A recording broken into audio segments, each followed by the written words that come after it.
O mundo começou a mudar no final dos anos 80, quando os países começaram a sugerir a ideia da unificação do mundo, como resultado dos dois processos que marcaram o fim do breve século XX. Esses processos que você já viu falar pelo menos alguma vez na vida é a famosa globalização e a deslocalização. Ao longo dos últimos 40 a 50 anos, as fronteiras do mundo tornaram-se meio confusas. Os bens, o capital e as pessoas começaram a viajar freneticamente por todo o mundo. As restrições tornaram-se cada vez menores. Por outro lado, as grandes multinacionais viram isso como uma oportunidade e transferiram grande parte da sua produção, geralmente de processos menos complexos, para países com mão de obra mais barata e regulamentações mais flexíveis. Os produtos que chegam ao mercado, por exemplo, um smartphone, costumam ser feitos com peças, componentes e tecnologia de diversos países. E quando falamos de globalização e offshoring,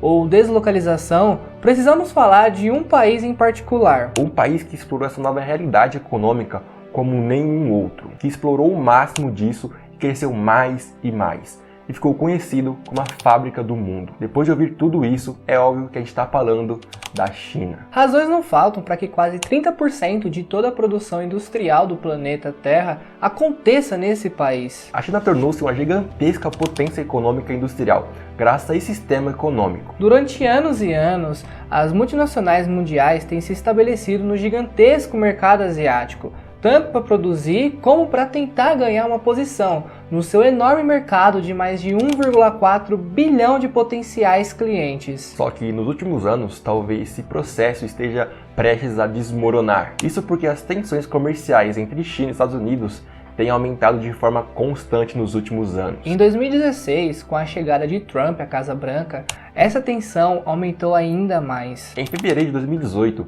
a potência norte-americana iniciou uma guerra comercial. Isso significou que até dezembro de 2019, cerca de 200 milhões de bens produzidos na China ficaram sujeitos a tarifas de 25%. Que inclusive a administração Biden decidiu manter, ao mesmo tempo que introduziu novas restrições ao comércio tecnológico com o gigante asiático. As coisas vão de mal a pior. As imagens de Xi Jinping com Vladimir Putin e as constantes ameaças sobre Taiwan têm sido algo como a gota d'água para os Estados Unidos. As tensões em Taiwan forçaram as multinacionais a repensar o risco da China e se ali realmente faz sentido ter um negócio ali. E não só isso, como o PIB per capita do país aumentou 10 vezes nos últimos 20 anos, a qualidade de vida melhorou enormemente. As principais cidades chinesas, como Pequim, Xangai ou Shenzhen, começaram a apresentar as mesmas lojas, restaurantes e hotéis que Tóquio, Londres ou Nova York. O mercado de bens de luxo explodiu à medida que um número sem precedentes de bilionários e multimilionários foi criado. E uma verdadeira classe média se desenvolveu vivendo uma situação semelhante à qualidade de vida como dos Estados Unidos, Europa ou qualquer nação desenvolvida. Mas isso para as empresas que anteriormente tinham offshores na China, esse aumento no poder de compra significou que $1 já não era muita coisa para a China. E com isso os salários aumentaram e os custos de produção também aumentaram. Por conta disso, o pico de entrada de investimento direto estrangeiro na China começou a diminuir, uma vez que as multinacionais buscaram agora por outros locais com custos mais baixos. É verdade que a globalização derrubou as fronteiras da comercialização, mas agora eles podem estar voltando. No caso de Taiwan, por exemplo, estamos falando sobre uma ilha que são produzidos semicondutores mais avançados do mundo, chips absolutamente necessários para empresas tecnológicas e militares dos Estados Unidos, como Apple e Lockheed Martin. Então, o que aconteceria se, por exemplo, um dia Pequim decidisse bloquear Taiwan?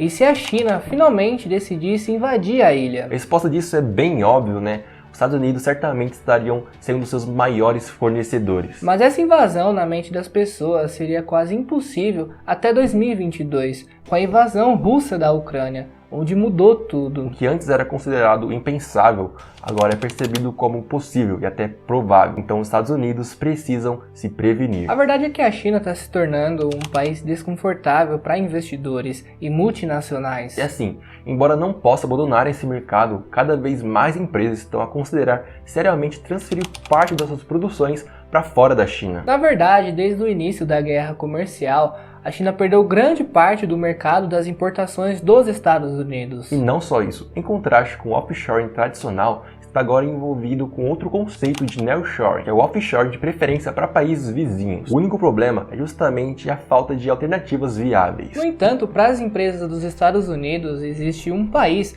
com uma grande força de trabalho, salários relativamente baixos, mesmo abaixo da China, e uma garantia total de abastecimento. Você sabe de que país estamos falando? Claro que sabe, você é inteligente, já viu o título desse vídeo. A verdade é que o Made in China tá virando um Made in México. Apesar de todos os problemas, que não são exatamente poucos, como a violência, o tráfico de drogas e a opção de causa generalizada. A verdade é que a economia mexicana melhorou muito, e isso não foi por acaso. Tudo começou em 1965. Quando foi lançado o chamado Programa de Industrialização de Fronteira. Esse plano permitiu que empresas estrangeiras orientadas para a exportação estabelecessem parques industriais mexicanos e operassem com certos benefícios, como não pagamento de tarifas. E essas são as chamadas maquiladoras, o embrião do poderosíssimo setor industrial que encontramos hoje no México. Foi lá, por exemplo, que nasceu o compromisso do México com a indústria automobilística, que hoje gera milhares de empregos. Na verdade, hoje o excedente comercial da indústria automotiva é maior que o excedente que o México obtém do petróleo, do comércio, do turismo e das remessas. E sabe uma coisa que a gente poderia receber também?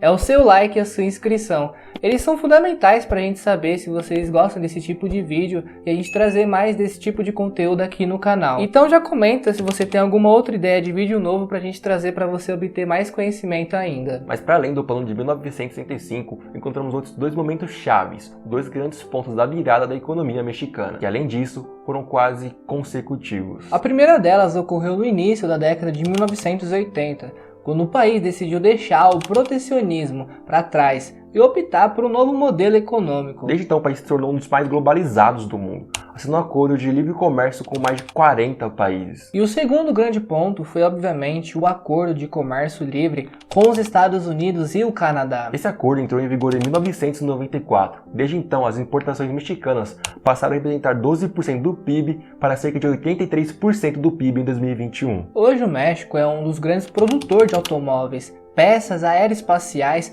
e dispositivos médicos. Empresas como General Motors, Boeing, Bombardier, Kia, Lego e Rolls-Royce, entre muitas outras, já possuem enormes fábricas nesse país. E tenha em mente que estamos falando do segundo maior produtor tecnológico do mundo e da terceira maior economia em termos de investimento estrangeiro no setor aeroespacial. É claro que a ligação com a economia dos Estados Unidos é o grande motor de toda essa história. Para se ter uma ideia, o comércio bilateral entre os Estados Unidos e o México cresceu de forma absurda. Não é à toa que a importação dos Estados Unidos do México representa 15%, sendo maior até mesmo com a China. Só nos primeiros 6 meses de 2023, o total de importação da China foi de 239 bilhões de dólares, em comparação com 234 bilhões de dólares do México. Você deve até estar estranhando, porque os Estados Unidos falam frequentemente que a fronteira sul com o México é um grande problema. No entanto, sua característica mais importante é esquecida a cada minuto que $1 milhão de produtos comerciais atravessa a fronteira. É até louco pensar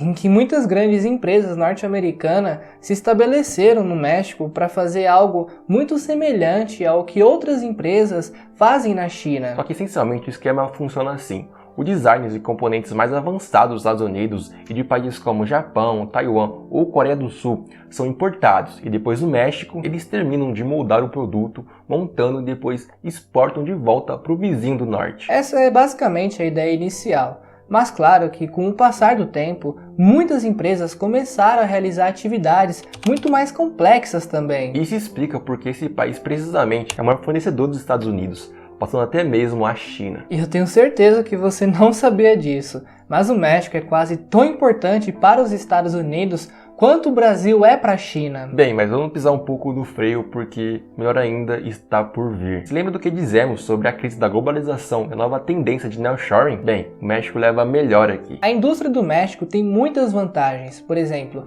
é uma enorme fonte de mão de obra relativamente jovem e bem formada, uma vez que as fáceis ligações rodoviárias e ferroviárias privilegiam o acesso ao comércio. E ainda por cima, os custos médios de trabalho são mais baixos do que na China.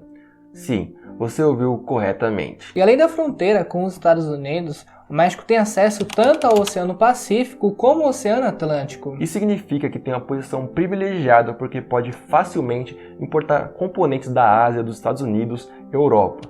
Tudo ao mesmo tempo. E você sabia que um container do México para Nova York leva menos de 5 dias? Enquanto de Hong Kong ou Xangai pode levar até 35 dias? Em outras palavras, se olharmos ao redor do México, parece de longe o melhor destino de produção perfeito para empresas dos Estados Unidos e do mundo. Mas podemos realmente dizer que estamos diante de uma oportunidade, ou é apenas um daqueles conceitos que ficam na moda? E segundo a Berkeley, estima-se que se o México se comprometer com esse processo, as outras exportações poderão crescer 38% ao longo dos próximos anos. Estamos falando de mais de 274 bilhões de dólares em exportações todos os anos.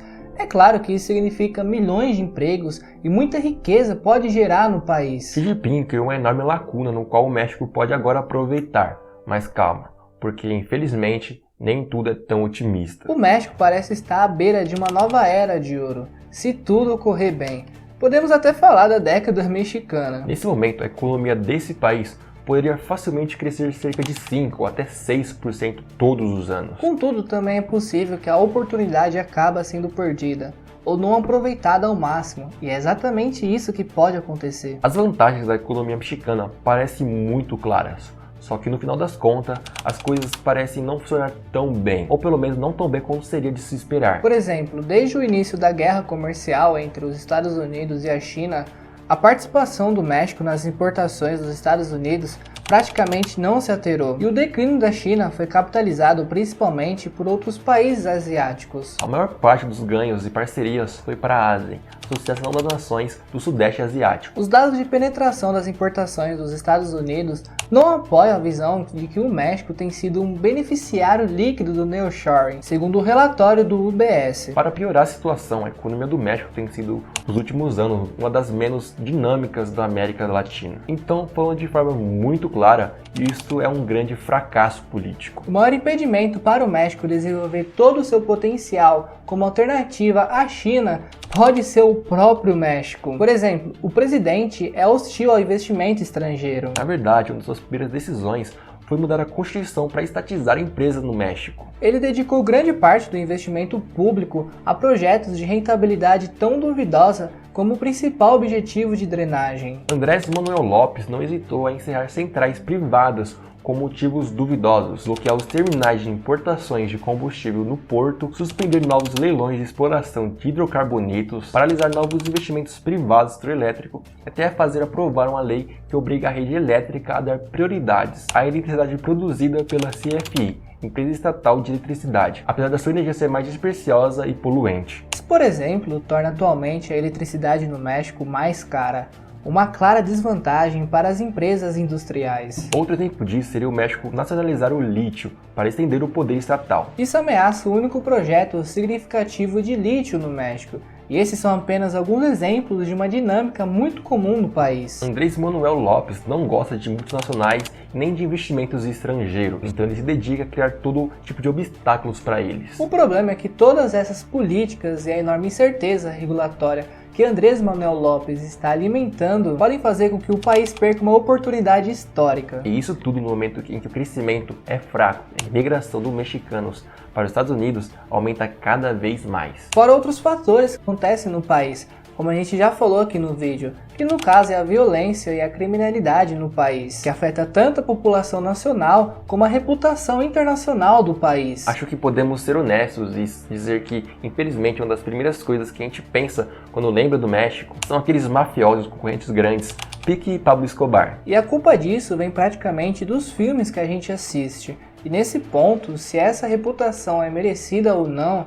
realmente não é importante. Isso porque hoje, mais do que nunca, a reputação internacional é algo que importa. E a associação do México com cartéis e atividades ilícitas ofusca a economia de importante mercado de exportação e destino de investimentos estrangeiros. Assim como o tráfico e outras séries de coisas ofuscam o quão rico o Brasil é economicamente. Mas no final das contas, e tudo que a gente já falou aqui, vamos manter a parte mais positiva em mente. O México parece ter quase tudo para se tornar um dos braços industriais e tecnológicos das economias ocidentais. Hoje, os parques industriais do norte do país estão lotados. Cada vez mais empresas se perguntam se seus próximos investimentos não deveriam ser direcionados justamente para a terra do tequila. Mas agora a gente pergunta para você acha que o México vai aproveitar essa oportunidade? Comenta aqui embaixo. E caso você goste desse tipo de vídeo, vai estar aparecendo igual aqui na tela. Agora a gente vai ficando por aqui. Até a próxima.